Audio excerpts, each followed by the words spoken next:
Olá, tudo bem? Vamos conversar um pouco hoje sobre sepse. Vamos entender o que é a sepse, como ela se manifesta, como ela age, quais são os protocolos a seguir e também a atuação da fisioterapia, né? Esse é um trabalho focado em fisioterapia, né, para os alunos de fisioterapia e também para colegas fisioterapeutas. Então, vamos conhecer um pouco desta doença. O que é a sepse, então? A sepse é uma síndrome extremamente prevalente, com elevada morbidade, mortalidade e altos custos. Quando nós estamos falando de altos custos, nós estamos envolvendo todas as redes hospitalares, tanto particulares como públicas, né? Os valores aí são estratosféricos a nível mundial, passando aí de 16 bilhões de dólares por ano, né? Ela é uma doença extremamente desafiadora e a medicina tem feito de tudo para entender melhor essa inflamação sistêmica, né? E essa inflamação sistêmica, claro, se caracteriza por uma síndrome. Ela ocupa hoje o 10º lugar em casos de morte hospitalar. Portanto, em sepse, tempo é vida. Vamos entender os dados epidemiológicos para que nós possamos compreender melhor o quão grave é essa doença. Veja, 4 principais infecções comuns podem desenvolver e levar o paciente a uma sepse. A primeira delas ocupa 35%, que é uma infecção pulmonar, por exemplo, a pneumonia. 25% fica em torno da infecção do trato urinário, né? Ou seja, uma infecção urinária, e pode desenvolver também uma infecção renal. E nós temos aí 11% de infecção intestinal e 11% de infecção da pele. Veja que nós temos 4 características principais, mas temos outros fatores que podem desenvolver no paciente a sepse. Entendemos o cenário mundial e brasileiro em relação à sepse. Veja que nós temos 7,2 bilhões de habitantes no planeta. E com certeza 23,8 milhões serão acometidos pela sepse. Hoje, nós temos para cada 100 mil habitantes 331 casos no mundo. No Brasil, nós temos 201,5 milhões de brasileiros. E com certeza, 665 mil são acometidos com sepse. Para que nós possamos entender este cenário, em 2010, nós tínhamos 252.263 infectados. E nós, segundo o Instituto Latino-Americano de Sepse, né, chegamos a 42% de mortalidade com a sepse. Ou seja, chegamos a um total de 600 mil pessoas que morreram por sepse no Brasil. E aí nós vamos aí caminhando para uma outra situação, infarto agudo do miocárdio, que é uma situação que ocorre dentro de todos os cenários, né, da sepse. A estimativa anual é de 751 mil casos por ano, ou seja, a cada 3 casos por 1.000 habitantes. Apenas 51,5% dos casos receberam cuidados de UTI. 6,2% foram ventilados fora do ambiente da UTI. E a incidência aumentou muito, mais de 100 vezes com a idade. Menos de 1% para 1.000 habitantes em criança, ou seja, 0,2%, e para adultos ou idosos acima de 85 anos, 26,2% para cada 1.000 habitantes. Veja que é um número bastante alto. A mortalidade chegou a um total de 28,6%. Aumentou cerca de 10% em crianças e aumentou em idosos acima de 85 em 38,4%. O custo médio de cada paciente que passa por uma UTI, né, gira em torno de $22.100, né? A projeção para o aumento dessa incidência é em torno de 1,5% ao ano. Olha que interessante. É a causa mais comum de admissão de pacientes na UTI. Ou seja, todo paciente que chega no pronto-socorro normalmente é encaminhado para a UTI. Desses pacientes que são encaminhados para a UTI, nós temos aí uma permanência prolongada em torno de 2 a 3 semanas. E eles geram custos para a rede hospitalar, de uma maneira geral, em torno de 16,7 bilhões de dólares por ano. Ou seja, é um custo muito alto, muito elevado para essa doença. Tá? Pacientes internados em unidade de terapia intensiva, cerca de 20 a 25% deles vão apresentar em algum momento o diagnóstico de sepse grave ou choque séptico, uma taxa de mortalidade intra-hospitalar variando entre 30% e 60%. Olha que coisa! Por isso o tempo é vida. Quanto mais rápido você obtém a informação, mais rápido você salva uma vida. Como ela se manifesta? Veja os bastonetes azuisinhos aí. Olha como é que ele entra na corrente sanguínea. Nós temos os glóbulos brancos, temos os glóbulos vermelhos, tentando combater esse agente infeccioso. Então vamos conhecer.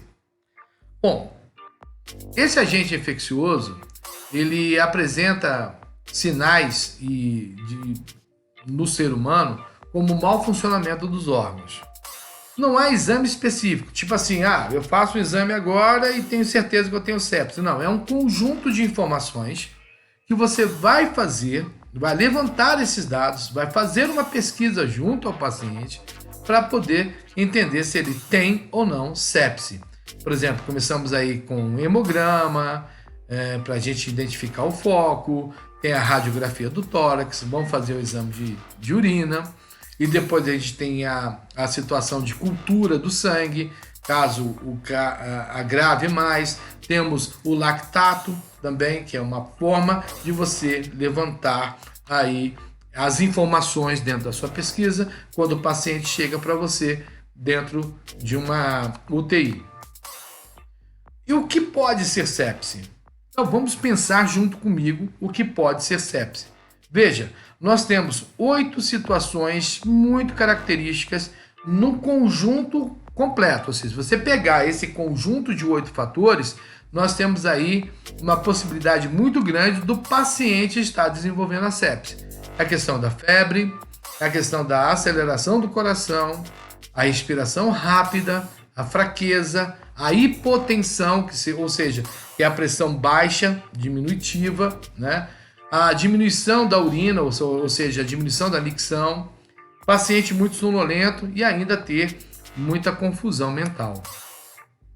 Então, qualquer tipo de infecção, leve ou grave, pode levar você, ou o paciente, melhor dizendo, a uma sepse.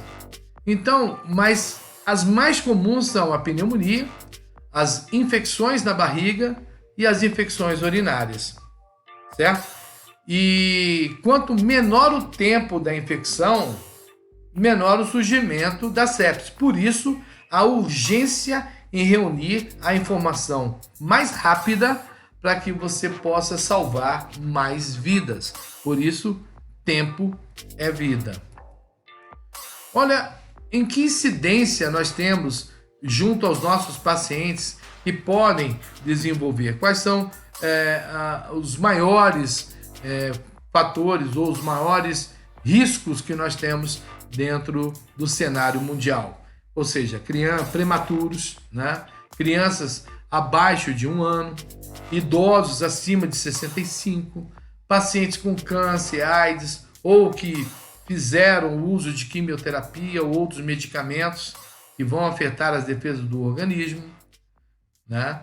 A questão do coquetel, a quimioterapia, a radioterapia, são coisas que agravam muito aí a possibilidade do paciente desenvolver uma sepse, né? Porque o sistema imunológico do paciente está muito baixo. No idoso de 65 anos, ele já não é como um garotão de 40, então ele já está aí, já desenvolvendo uma imunidade um pouco mais frágil, né? Pacientes com doenças crônicas, como insuficiência cardíaca, renal, diabetes, né? Usuários de álcool, de drogas, e pacientes hospitalizados que utilizam antibióticos, catéteres ou sondas. Muita gente fala que sepse é uma doença ou é uma bactéria que se desenvolve dentro do cenário hospitalar, e isso é real. Mas nós vamos entender um pouquinho mais lá na frente sobre este assunto, tá? Qualquer pessoa pode ter sepse? Sim, mas essas informações, essas características são as principais. E a fisiopatologia dessa doença, né? Como ela ocorre no ser humano? De que forma ela baixa a imunidade do paciente e aumenta a possibilidade desse agente infeccioso comandar com mais força aí dentro do sistema, dentro do organismo do paciente. Veja, lá estão os bastonetes de novo azuisinhos, temos os glóbulos brancos, os glóbulos vermelhos, tentando fagocitá-los, né? Então nós temos aí uma produção aumentada de mediadores inflamatórios, nós temos febre, vasodilatação, hipotensão arterial e disfunção dos órgãos. Vamos entender um pouco mais. A sepse, ela resulta em uma complexa interação entre o micro-organismo infectante e a resposta imune ou pró-inflamatória ou pró-coagulante do hospedeiro. A resposta do hospedeiro é a característica do organismo infectante, são as principais variáveis dentro da fisiopatologia da sepse. Dessa maneira, ocorre o quê? Uma progressão da sepse quando o hospedeiro não consegue conter a infecção primária, por resistência, ou seja, uma opsonização, uma fagocitose, uso de antibióticos, a presença de superantígenos, né? Se não tem essa resposta, o hospedeiro cresce. A resposta imune inata é responsável pelo crescimento inflamatório inicial da sepse. Ela é mediada por receptores de reconhecimento padrão, como os receptores Toll-like, né? Que é o TLR. E tem o CD14 também, né? Que reconhece os patógenos os seus produtos infectados como PAMPs, né? Que seriam os padrões moleculares associados a patógenos e por aí vai. Para entender melhor, vamos falar de uma maneira mais simples. Os componentes bacterianos, eles podem vir ali pela pele, pelo endotélio. Aí nós temos ali os neutrófilos, nós temos monócitos e os macrófagos que entram em ação para tentar fagocitar aquele agente bacteriano que está vindo. Aí são geradas citocinas que elas podem ser uma espécie de radiculares ou pode ser mediadores de lipídicos. E aí vem o desenvolvimento. Vamos supor que, nesse momento, a sepse começou a evoluir mais ainda, porque o uso de todos aqueles atributos que foram falados anteriormente, né? Sobre principalmente a presença dos antibióticos dentro do organismo, a fagocitose não foi feita com qualidade ou não teve força para reter o agente infeccioso, nós vamos ter ali uma oclusão microvascular ou uma instabilidade vascular. Aqui nós já entramos no estágio muito grave da sepse, porque a partir de uma dessas situações vão acontecer uma coagulopatia, pode ocorrer febre, vasodilatação, enfraquecimento capilar, ou tudo ao mesmo tempo. Quando ocorre tudo ao mesmo tempo, nós temos a falência múltipla dos órgãos, e aí nós temos o choque séptico, e aí podemos perder o nosso paciente dentro da UTI. Então, a alteração do nível de consciência, o desconforto respiratório, a hipotensão, a ligúria, a acidose metabólica, lactato elevado, trombocitopenia, aumento da bilirrubina, né? A distensão abdominal, tudo isso pode resultar nesse cenário que a gente acabou de assistir aqui atrás, né? Dentro da sua fisiopatologia. Então, os protocolos de sepse. Nós temos 3 protocolos que foram desenvolvidos. Nós temos o protocolo de 1991, nós temos o protocolo de 2001 e o de 2016. 2000 e 2016 está tendo uma polêmica muito grande até hoje. Tem alguns hospitais e alguns médicos seguem ainda a rotina de 2001 e outros entram na rotina de 2016. Vocês vão entender mais agora. Olha, em 1992, quando foi detectado esse problema, e falou assim, precisamos criar um consenso sobre isso, porque cada um está indo para um lado. Então vamos reunir um conjunto de situações que possam dar um norte para os nossos médicos e enfermeiros que estão direto no combate à sepse. Então o American College definiu SIRS, sepse, sepse grave e choque séptico. Vamos lá. O que é uma SIRS? SIRS é uma síndrome de resposta inflamatória sistêmica. Ou seja, o paciente chegou para você e aí você começa a observar o paciente. E aí você começa a ver se dentro desses 4 itens, 2 são muito característicos. Por exemplo, a temperatura maior de 38,3 ou menor de 36. Frequência cardíaca em torno de 90. Frequência respiratória em torno de 20. E olha que importante, leucócitos acima de 12.000. Se você tem os leucócitos totais acima de 12.000, nós temos uma grave infecção começando a ocorrer no corpo. Ou seja, não está conseguindo ter a fagocitose da bactéria ou do vírus. Nesse caso que nós estamos falando é bactéria, e sepse é uma bactéria. Então, acima de 12.000, já começamos a ligar a anteninha e falar, opa, precisamos entrar com a gente para derrubar e ajudar nessa fagocitação.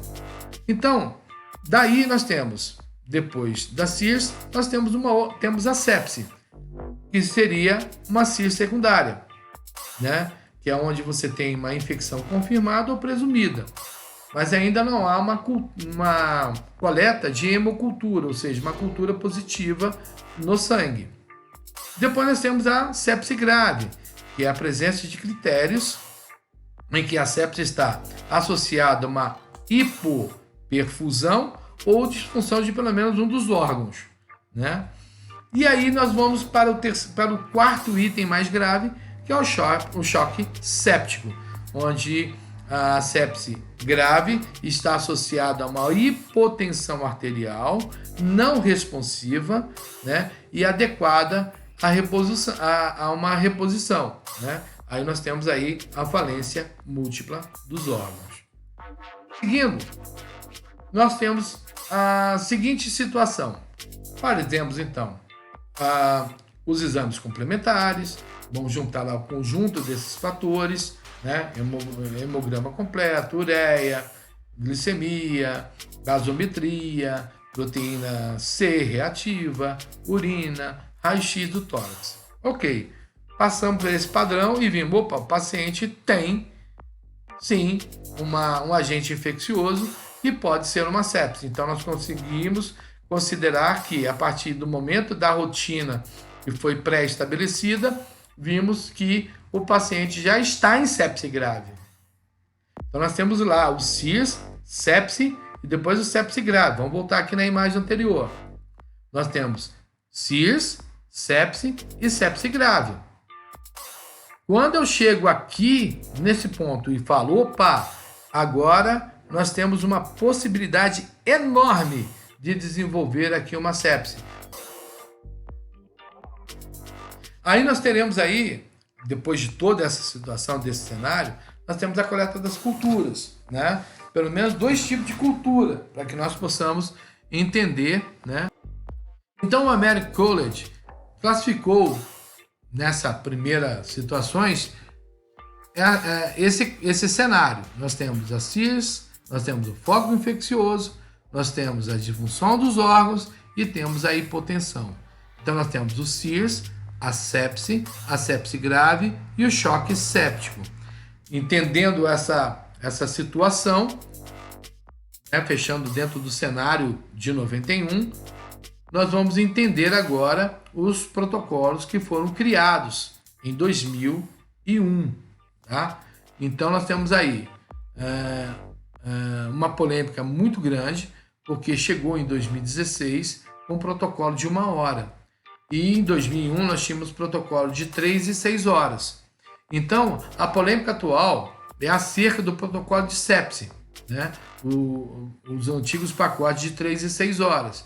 Né? Dentro daquela coleta de dados, 3 e 6 horas, nós estamos perdendo, talvez aí, dentro dessa nova configuração, estamos perdendo tempo com o paciente, porque a infecção ela é grave, né? Ela quadruplica em segundos. Então, os pacotes são um conjunto de medidas, né, para que possa criar um diagnóstico ou uma condução terapêutica para que nós possamos cumprir uma meta dentro do tempo para salvar uma vida. Então, a Surviving Sepsis Campaign, né, em 2018, trouxe uma novidade, que é a fusão dos pacotes de 3 e 6 horas para um pacote de apenas 1 hora. Entendeu? E a partir daí, nós começamos a quebrar paradigmas de abordagem à sepse e criamos novos reforços para solucionar e causar aí, trazer a sobrevida dos nossos pacientes. Olha que interessante. Então, agora, nós temos aí um novo cenário. Em 2001, nós tínhamos um protocolo que em 2012 foi revisto e permaneceu mantendo o quadro de 3 e 6 horas. 4 anos depois, em 2016, nós temos a sepse 3, né? Então, alguns brincam, né? Sepse 2.0, outros chamam de 3.0. Então, vamos lá. A sepse, né? Dentro desse cenário de 2012, nós ainda mantemos aí a SIRS, né? Depois nós temos a sepse grave, com um novo protocolo, e depois nós temos o choque séptico dentro de um novo protocolo. Olha o que acontece em 2016. Nós já entramos com o quadro em 1 hora de suspeita com a documentação de infecção e já entramos com os remédios, com os antibióticos apropriados para combater a sepse, ou seja, a sepse grave passa a não existir mais. Então, foi feito o exame, usou lá o Quicksilver e o SOFA, deram lá no exame de sangue, o paciente está desenvolvendo a sepse, ou seja, não é que está desenvolvendo bem a sepse, está desenvolvendo um agente infeccioso extremamente grave que pode desenvolver a sepse. Então, dentro do conjunto de informações que é levantadas, aí você vem aqui embaixo, dentro da sepse grave, já é envolvido aí, ó, o exemplo, a busca de plaquetas, débito urinário, bilirrubina, lactato, todos esses exames sobem dentro da documentação de infecção e aí você descobre em 1 hora se o paciente tem propensão a desenvolver a sepse ou não. Então, deixamos na sepse 3 de 2016 até a sepse grave. Então, temos sepse e depois temos o choque séptico. Pronto. Essa é uma definição que foi criada para que pudéssemos dar uma orientada, uma organizada no tempo de sobrevida do paciente internado numa UTI. Compreendendo melhor, nós temos a classificação antiga, a classificação atual a ser usada e as suas características. Pois é, então nós tínhamos sepse, sepse grave e choque séptico. Hoje nós temos a pesquisa, que vem através da infecção sem disfunção. A gente não sabe o que tem ainda ali. Então vamos colher todo aquele pacote, vamos fazer toda aquela pesquisa que está aqui na parte superior à sua direita, suspeita, documentação de infecção, 2 ou 3 critérios de Quicksilver ou 2 ou mais de SOFA. Isso aí é um exame de sangue, tá? Descobriu, detectou, entramos em sepse. E aí sim entra todo o padrão medicamentoso para sepse. E se o paciente não tiver uma resposta positiva, nós evoluímos para o quadro de choque séptico, certo? Então, qual é o principal tratamento da sepse? É a administração de antibiótico na veia, o mais rápido possível. né? E ainda pode ser necessário o uso de oxigênio, de soro e outros medicamentos para manter a pressão arterial e também a diálise dos rins, né, mais adequadas, né? E pode ser colocado um aparelho de respiração artificial, né? Por uma dificuldade respiratória grave, que é a famosa intubação. E aí nós vamos desenvolvendo o nosso processo e chegamos aos cuidados paliativos. Quais são os cuidados paliativos que nós devemos ter com a sepse? São muito simples. O risco de sepse ele pode ser diminuído, principalmente em crianças, respeitando-se o calendário de vacinação. Aí nós temos uma higiene adequada das mãos, olha que coisa importante. E os cuidados com os equipamentos médicos. Aí vem aquela polêmica inicial que eu falei com vocês, que a sepse tem uma característica de ser uma doença hospitalar. Por quê? Se os equipamentos médicos não estiverem adequadamente limpos ou desinfectados, nós teremos aí um cenário complicado que pode levar o paciente a desenvolver uma sepse, né? Mas a sepse ela não acontece só por causa de infecções hospitalares. Em ambientes externos também você pode desenvolver a sepse, né? Até com um simples arranhão no braço você pode desenvolver a sepse, né? Então os bons hábitos de saúde podem ajudar nesse processo, né? Uma outra dica muito importante é a questão da automedicação e o uso necessário de antibióticos.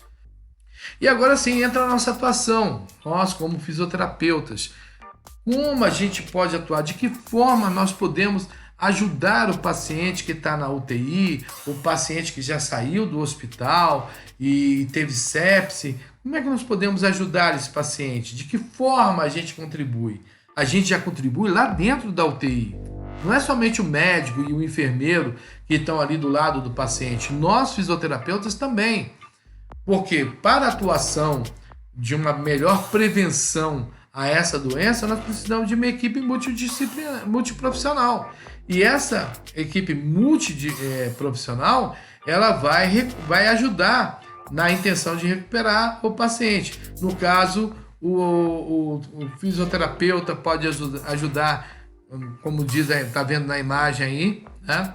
A questão da intubação do paciente, monitorando o equipamento respiratório, né? Que é um equipamento artificial respiratório que ajuda o paciente a manter a sua sobrevida.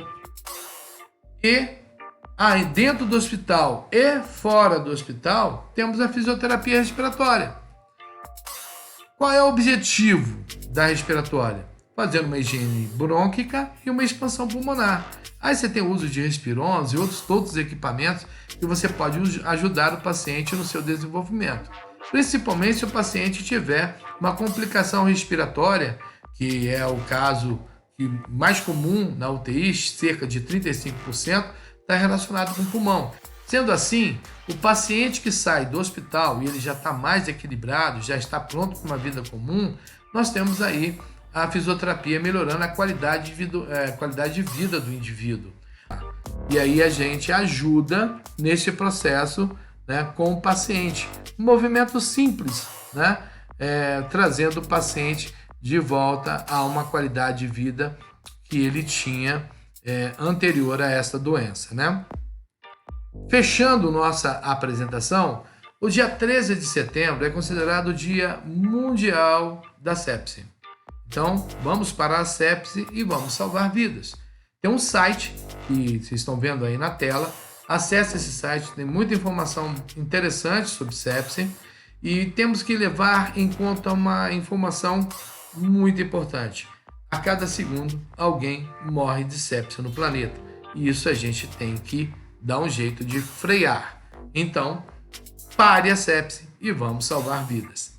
Certo? Bom, essa foi a minha apresentação. Espero que vocês tenham gostado, tenha ajudado os alunos e também ajudado os profissionais da área de fisioterapia, né? Aqui estão todas as minhas referências bibliográficas que me ajudaram a fazer esse trabalho acontecer. Agradeço a todos pela atenção, desejo que todos vocês tenham uma vida próspera e feliz e desejo sucesso em sua carreira. Um abraço a todos.